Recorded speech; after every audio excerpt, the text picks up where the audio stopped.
Bom dia, amigo. Tudo bem? Hoje o nosso tema bem reflexivo. Fala-se da inveja. Vamos ver. E fitando a todos ao redor, disse o homem: Estende a mão. Ele assim o fez, e a mão lhe foi restaurada. Lucas capítulo 6, versículo 10. No episódio do homem da mão ressequida, fica claro com a grandeza espiritual do Cristo suscitava sentimento de inveja em seus opositores. Por que curar a mão doente daquele homem? Num sábado, os escribas e os fariseus, abre aspas, se encheram de furor e discutiam entre si quanto ao que fariam a Jesus. Fecha aspas. Ora, será que o ódio contra Jesus era apenas em função do que ele realizava dia de sábado? Com certeza não. O problema era que os adversários de sua palavra não conseguiam curar a quem fosse em qualquer um dos outros dias da semana. Os templos que haviam sido transformados em covis de ladrões viviam, em consequência, lotados de doentes que nada obtinham pela intercessão dos sacerdotes. Onde estivesse sem formalidade alguma, o Cristo curava a todos e, movidos pela inveja, devido à sua crescente falta de prestígio junto ao povo, os escribas e fariseus começaram a tramar o seu desaparecimento do cenário. Infelizmente, a inveja ainda é um sentimento bem presente no coração afastado dos caminhos do Senhor.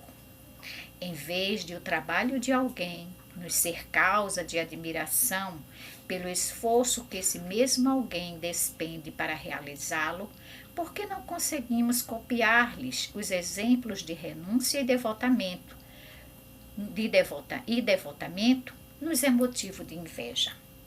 Alguém já disse que o invejoso, quando não logra ser do tamanho do outro, na tentativa de se lhes nivelar a estrutura, procura cortar-lhes as pernas.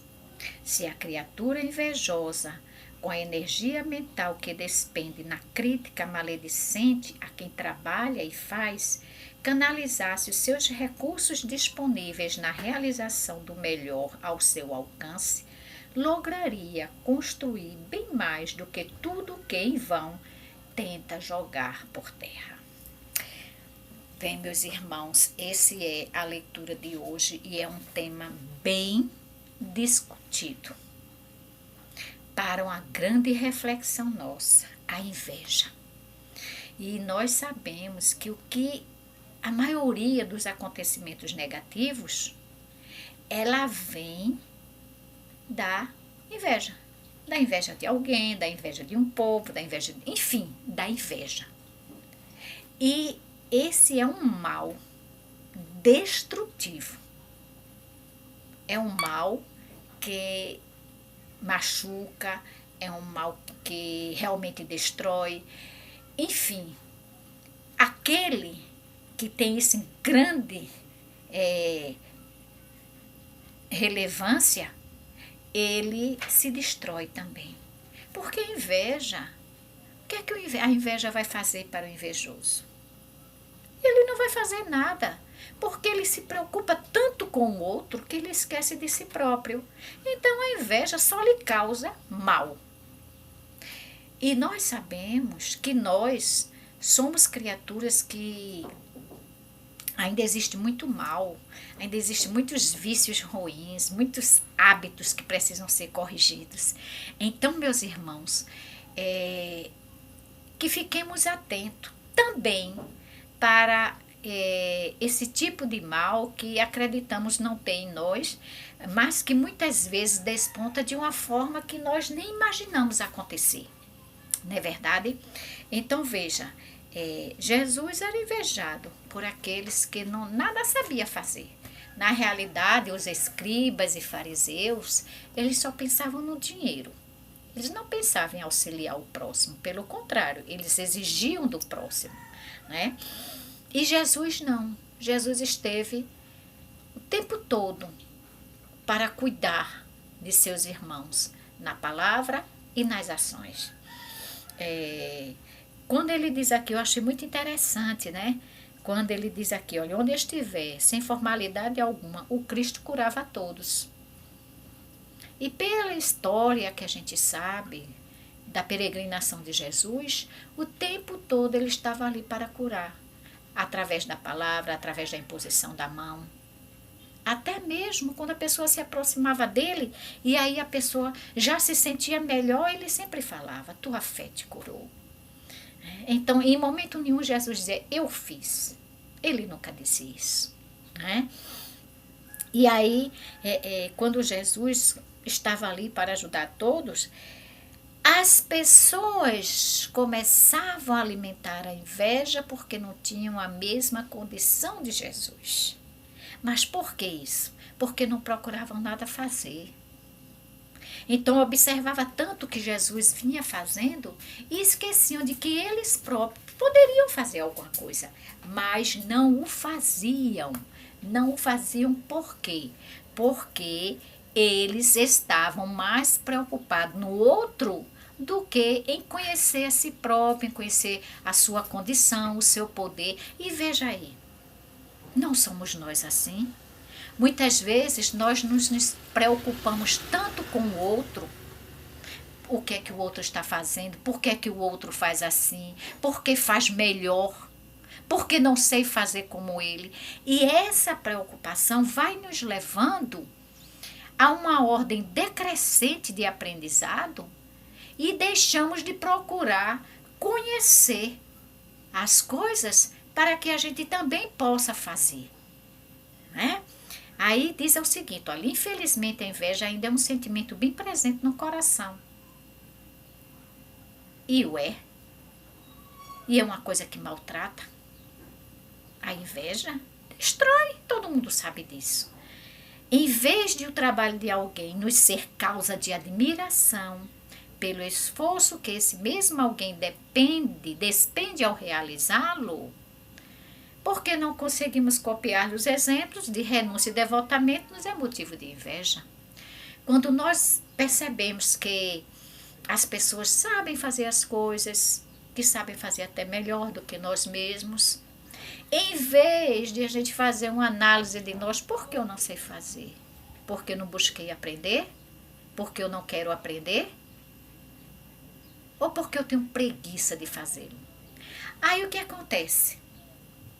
Nós passamos a invejar essa criatura, a criticar essa criatura, a fazer um monte de induções contra essa criatura, sem nem mesmo buscarmos o conhecimento através dela. Ora, se eu não sei fazer alguma coisa, se eu não aprendi alguma coisa, se eu estou sentindo dificuldade de fazer algo, eu vou em busca de quem sabe, para me ensinar. Eu não vou sentir inveja. É esse o sentimento que nós devemos ter em nossos corações. Se não sabemos fazer algo, que possamos ir em busca de quem sabe para nos ensinar. E não criar esses defeitos horríveis que vai nos levar a quedas, porque eu não sei, o outro sabe e eu me sinto mal. Mais adiante ele diz assim, alguém já disse que o invejoso, quando não logra ser do tamanho do outro na tentativa de lhe nivelar a estrutura, procura cortar-lhes as pernas. Se a criatura invejosa, com a energia mental que despende na crítica maledicente a quem trabalha e faz, canalizasse seus recursos disponíveis na realização do melhor ao seu alcance, lograria construir mais do que tudo o que em vão tenta jogar por terra. Gente, isso é uma coisa séria e nós estamos vendo isso. Muitas vezes até nós passamos por essas situações, né? Quando não fazemos as críticas, somos alvo das críticas, não é verdade? Muitas vezes a gente vê a pessoa, sente tanta inveja do outro, porque o outro sabe fazer. E olha, digo mais, Eu não vou criticar nenhuma das religiões que eu não tenho conhecimento. E também não vou fazer a crítica em cima daquilo que eu vivencio, né? Mas dentro das casas espíritas isso acontece muito. As pessoas se sentirem com raiva, antipatizar o outro, mas tudo por inveja. Menosprezar o outro por inveja. Ah, porque o outro tem uma condição melhor de conhecimento. Porque o outro, na sua evolução, ele vem buscando cada vez mais adquirir conhecimento. E aí chega alguém e olha e diz, não, não pode ser assim. Tem que ser do meu jeito. Então começa a colocar regras dentro da casa para obrigar aquele outro a obedecê-lo. Gente, dentro da casa espírita não pode haver isso não. Ali é onde está a reunião de tantas almas doentes. E se vão em busca de ali se melhorar, que vá realmente na vontade de se melhorar. Eu escutei uma palestra essa semana, o qual o palestrante dizia assim, tem pessoas dentro da casa espírita que essas pessoas estão ali, mas não vivenciam nada do espiritismo. Acreditam que vivenciam, se iludem, acham que tudo sabem, acham que tudo pode fazer. E muitas dessas pessoas, quando vão fazer uma prece, ficam melodiosos. Eles não sabem usar sua própria voz para fazer a prece. Eles se tornam pessoas melodiosas, chorosas, fazem uma prece tão chorosa como se essa prece fosse contagiar as pessoas e fosse também a espiritualidade se sentir eufórico, maravilhado com aquela pessoa porque fez. Gente, é uma grande verdade o que esse palestrante diz. Nós vemos isso dentro das nossas casas. As pessoas são convidadas a fazer uma prece, as pessoas vão fazer uma prece, muda a voz, fica com a voz chorosa. Ai, Senhor, aqui estamos.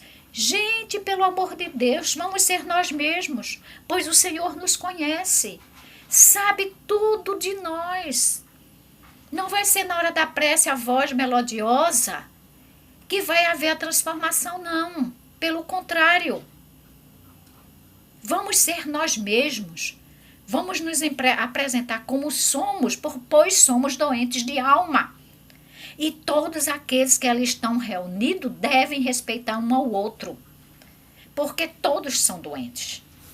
Então devem ser respeitados. E também todos aqueles que têm uma condição melhor de compreensão, de entendimento, de conhecimento, devem ser respeitados também. Porque nós vamos em busca desse aprendizado. Nós não somos iguais, somos diferentes em todos os lugares e é essa diferença que nos faz crescer. Não vai ser essa diferença que nos vai levar a criar situações complicadas, adversas, não. Pelo amor de Deus, vamos ser nós mesmos. Não vamos querer cortar as pernas das pessoas que se apresentam em melhor condições do que nós. Se eles estão assim, porque eles já conseguiram, eles já conquistaram isso aí. Então vamos copiar-lhes o exemplo e fazê-lo e se esforçar por fazer também. Tá certo, meus irmãos? Então, dentro de nossas casas espíritas, vamos realmente nos ver como espíritos doentes, precisando de ajuda. Beijos.